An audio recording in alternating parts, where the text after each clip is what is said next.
రేవంత్ రెడ్డి గారి గురించి మాట్లాడినట్లయితే మీ సోదర సమానుడు ఆయన కూడా కుటుంబ సభ్యులు ఎవరంటే మిమ్మల్ని కలుపుకునే మా కుటుంబ సభ్యులు అని చెప్పేసి చెప్తుంటారు. ఏంటి అంత అనుబంధం ఎలా ఏర్పడింది?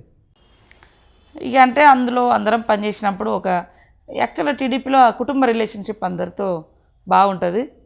అందరం ఒక రెగ్యులర్గా కలుసుకోవడం, మాట్లాడుకోవడం సరే అంత బాగుంటుంది. నేను చంద్రబాబు నాయుడు గారితో కూడా అట్లనే ఉన్నాం. మా జిల్లాలో అప్పుడు టీడీపీలో ఉన్నప్పుడు దయాన్నతో కూడా ఆయన మాకు మంచి సోదరునిగానే ఆ రోజులలో టీడీపీలో ఉన్నప్పుడు కూడా ఫస్ట్ మేము వారి ద్వారానే అక్కడ లోకల్ జిల్లా అధ్యక్షుడిగా దయాకర్రావు ఉండేది. వారి ద్వారానే మేము పార్టీలో ఎంటర్ అయినాం. తర్వాత పార్టీలో డీవియేషన్ టీడీపీలో వచ్చిన కొద్దీ ఇంకా రాజకీయాలకు అనుగుణంగా వ్యవస్థ మారుతూ ఉంటుంది.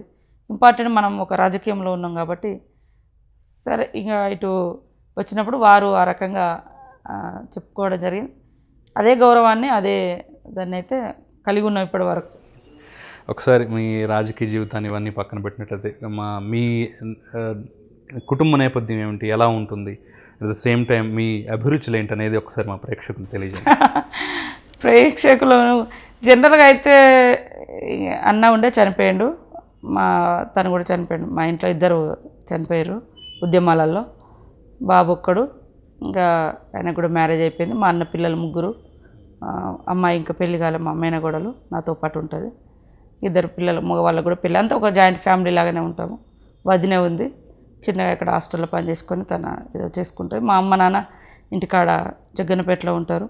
ఇప్పటి వరకైతే మేము ఎవరం వాళ్ళకు పని చేసే అవకాశం రాలేదు. ఎందుకంటే వాళ్ళు చాలా ఏజ్ ఉన్నప్పటికి కూడా యాక్టివ్గా మా నాన్న మా బాపు అంటాం, ఆయన అయితే ఇప్పటికి గుట్టలకు పోతాడు, చెట్లకు పోతాడు, వ్యవసాయం చేసుకుంటాడు ఉంటుంది.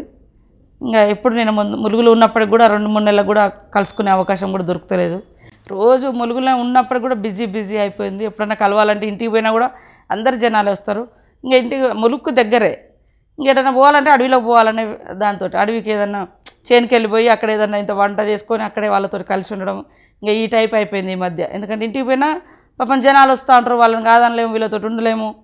అసెంబ్లీకి వచ్చాకంటే 2 నెలలు దాదాపు 1-2 నెలలు అయింది ములుగులో ఉన్నా కానీ కలవలేకపోయినా.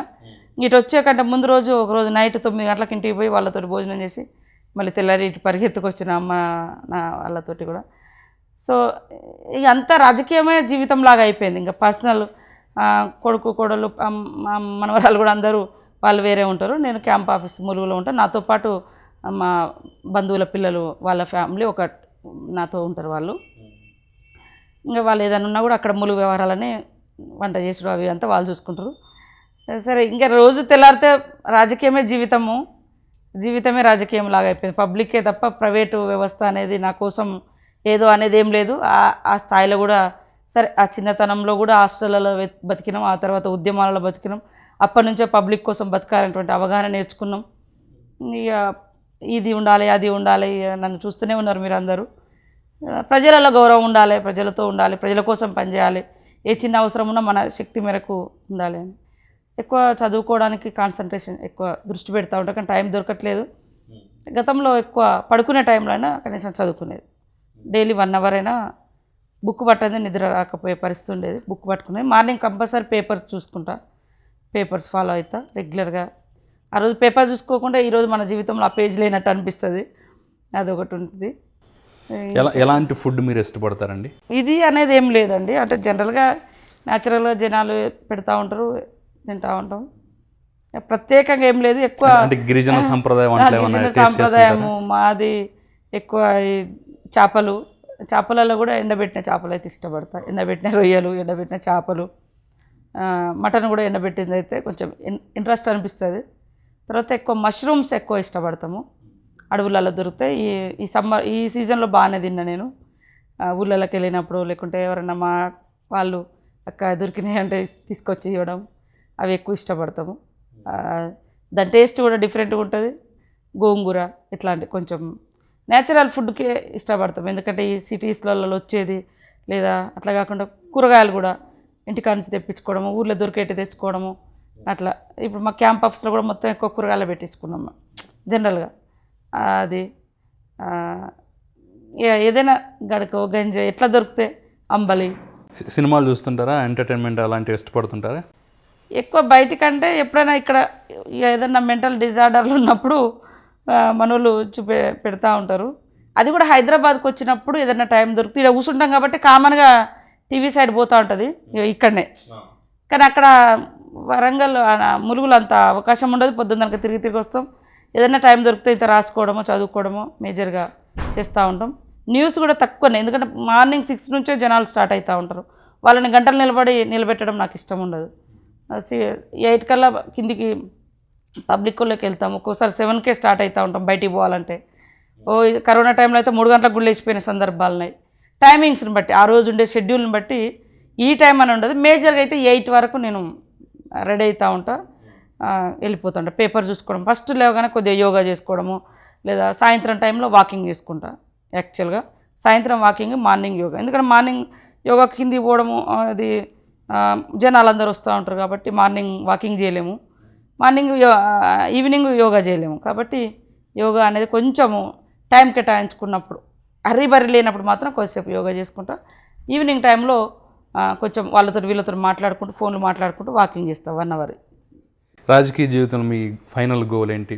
ఇది సాధించాలి అనే ఒక గోల్, లక్ష్యం ఏమన్నా ఉందా మీకు? లక్ష్యం అంటే ఇంత అభివృద్ధి, ఇంత అన్నీ ఒక దిక్కు మనం చూపిస్తున్నాం, కానీ అభివృద్ధి ఛాయలు లేనటువంటి ఊర్లు ఇంకా ఉన్నాయి. గవర్నమెంట్లు ఏదైతే బిలో పావర్టీ అనుకొని సంక్షేమ పథకాలు పెడుతున్నామో, ఆ బిలో పావర్టీ ఉన్న వాళ్ళకు ఎంతవరకు మనం చేర్చగలుగుతున్నాం, అది టార్గెట్ పెట్టుకోవాలని. వాళ్ళను కనీసం ఎడ్యుకేషను, హెల్త్, ఎలక్ట్రిసిటీ, ఒక రోడ్డు, ఒక ఇల్లు, ఒక పెన్షను, ఇలాంటి అర్హులకు మనము రాజ్యాంగ ఫలాలు అందాల్సినటువంటి అర్హులకు, ఆ రాజ్యాంగ హక్కులు అందాల్సినటువంటి వర్గాలకు ఎంత చేరువలో ఉన్నాం మనం, అది మనము చూడాలి. కానీ మీరందరూ ఒక సొసైటీని చూసారు. మేము ఈ కరోనా టైంలో మీరందరూ ఒక సొసైటీని చూపించారు. మేము ప్రత్యేకంగా దాని మీద కాన్సన్ట్రేషన్ చేయలేదు. కాకపోతే ఆకలి అనేటువంటి వాళ్ళ దగ్గరికి మేము పోయినప్పుడు అది మా లోకల్, మా పిల్లలు ఏదో మా సెల్లులలో తీసింది, అది వాట్సాప్లలో పెట్టుకుంటారు, అది అట్లా బయటకు వచ్చేసి ఆ సొసైటీని కూడా డెవలప్ చేయగలగాలి. అప్పుడు మనం ఏదైనా ఓకే, మనం ఇన్ని సంవత్సరాల స్వతంత్ర భారతంలో అన్ని వర్గాలు బాగున్నాయని చెప్పుకోగలుగుతాం. అది లేకుంటే నేను 1000 కోట్లు పెట్టి ఇంత పెద్ద బిల్డింగ్ కట్టినా, లేకుంటే ఈ ఫ్లైఓవర్ వేసినా, ఈ సచివాలయం కట్టినా, ఇవి చరిత్రలో చూపించుకోవడానికి కాదు, ప్రజెంట్ ఉన్నటువంటి ఆకలి తీర్చడానికి. నేను అదే మీ ద్వారా యాక్చువల్గా మొన్న మాట్లాడదాం అనుకున్నా, మాకు అవకాశం ఇవ్వలేదు. చిరు వ్యాపారులు, ప్రైవేట్ టీచర్సు, వీవీలు, లేదా ఆటో డ్రైవర్లు, క్యాబ్ డ్రైవర్లు, రకరకాల వాళ్ళు ఈ పాండమిక్ టైంలో ఇబ్బంది పడ్డారు ప్రజలు. అలాంటి వాళ్ళని ఏరి సచివాలయం ఆపి ఫస్ట్ వాళ్ళని నిలబెట్టండి. సెక్రటేరియట్ ఇప్పటికిప్పుడేం అవసరం లేదు, పెద్ద పెద్ద ప్రాజెక్టులు ఇప్పటికిప్పుడేం అవసరం లేదు. ఫస్ట్ ప్రజలు ఆకలితో మరణించకుండా వాళ్ళకు ఉపాధి చూపించాలి.